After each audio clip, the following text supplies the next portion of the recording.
Hi అండి అందరికీ.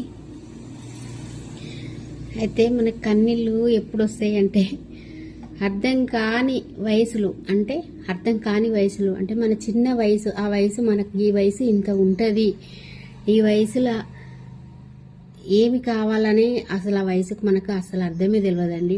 అలాంటి వయసులో ఎన్ని ఆనందాలు ఉంటాయో అసలు అర్థమే కావు ఆనందానికైతే. కానీ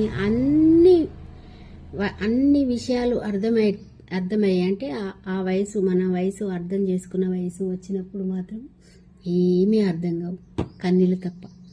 కన్నీళ్ళు ఆటోమేటిక్ వస్తూనే ఉంటాయి. ఇక అర్థమయ్యే వయసులో కన్నీళ్ళే వస్తాయి, అర్థం కాని వయసులో ఆనందం వస్తుంది. అంతే కదండి. అర్థం కాని వయసులోకి ఏం తెలుసు, అప్పుడు ఆ వయసుకి ఏం తెలియదు. కష్టము సుఖము, ఈ ఒడిదొడుకులు, మంచి చెడు అని ఏం తెలియదు. కానీ అన్నీ తెలిసే వయసు వచ్చేటప్పటికి మనకు అన్నీ తెలిసి ఏం చేయలేకపోతాం.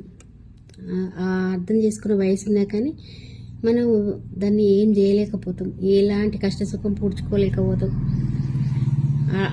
అర్థమయ్యే వయసులో కూడా అమ్మ నాన్న, అన్నదమ్ములు, అక్క చెల్లెళ్ళు, ఇక్కడ చేసుకున్న భర్త అందరూ తోడుంటారు.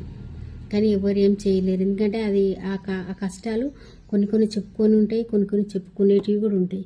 చెప్పుకున్నా కానీ మనం తీర్చుకోవాల్సిందే, చెప్పుకోకున్నా మనం తీర్చుకోవాల్సిందే.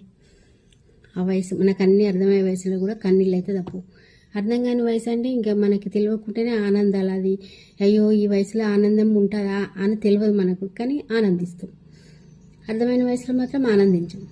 అది రాదు, అదంతే, ఇక ఆటోమేటిక్ అది అంతే ఉంటుంది. సంసారంలో ఎట్లనే ఉంటుంది, జీవితం అంటేనే అట్లా ఉంటుంది. కన్నీళ్ళు అర్థమయ్యే వయసులో కన్నీళ్ళు ఎప్పుడూ వస్తూనే ఉంటాయి. ఎంత హ్యాపీగా అయినా, అన్ని ఇందాలో ఉన్నా కానీ కన్నీళ్ళు మాత్రం గ్యారంటీ వస్తూనే ఉంటాయి కదా.